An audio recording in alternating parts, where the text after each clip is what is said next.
Welcome to the medical moment at Marina Hills Animal Hospital. Today we're going to talk about dogs that itch. When dogs are itching, if they're licking or scratching or picking on their skin, it's usually because they have allergies. Now it could be something else. It could be they laid in an anthill. It could be somebody gave them a bath and didn't rinse the soap off.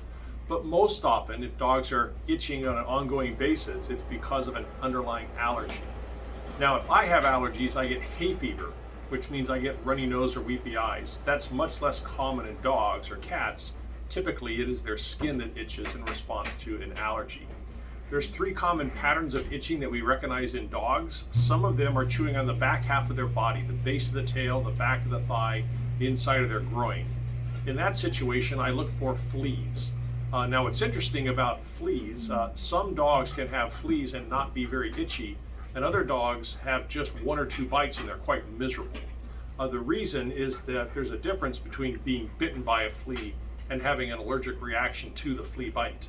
It turns out that when a flea bites a dog or cat, it puts saliva into the skin, and that saliva prevents blood from clotting. It allows the flea to get its blood meal. If a pet is allergic to the saliva, they can be quite miserable from just a few bites. So flea allergy is what we're looking for if they're chewing on the back half of their body. Some dogs are allergic to the protein in their diet, and classically those dogs have an itchy face and an itchy bottom. Ears and rears is how I remember that. So if your pet primarily has an itchy face or ears, they spend a lot of time licking or scooting their backside, then I'm considering food allergy to be suspect. There is no simple test to know if a pet has a food allergy other than to do an experiment. The experiment is to feed them something new and see if they get better. Ideally, we would choose a protein that they've never had before. We call that a select or novel protein diet. Or we can feed a diet that's been hydrolyzed. That means that the protein has been chopped into little pieces. It's no longer big enough to trigger an allergic reaction. The third category of allergies in pets is called atopic dermatitis. This is when they are allergic to things in the environment. Typically, it's pollens and molds and spores, things that contact their skin. We see this most often in pets that are licking their feet, chewing their paws, rubbing their tummy. It's where they contact the world.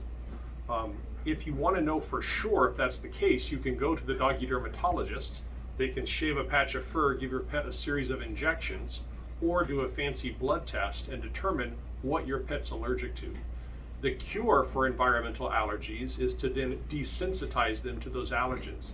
That means you leave the dermatologist with a vial of the things that your pet's allergic to, and they get a series of injections that you give at home over a long period of time, think 9 to 12 months, to see if it's beneficial or not.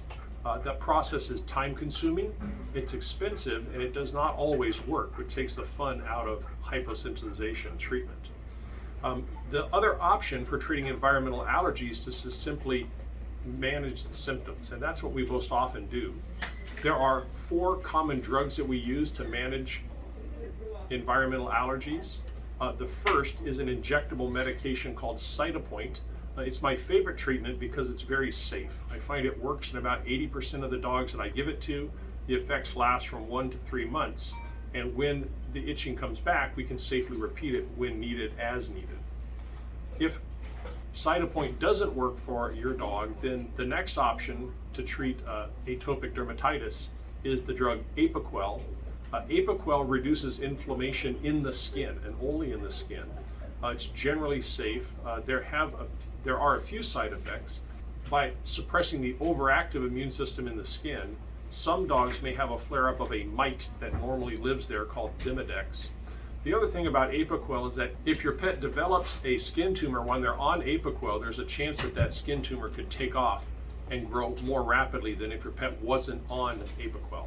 That's not to say Apoquel causes skin cancer, but if your pet develops a skin tumor when on it, that's trouble. So we always watch closely for that. And if a dog has a history of skin tumors, we'll often avoid Apoquel.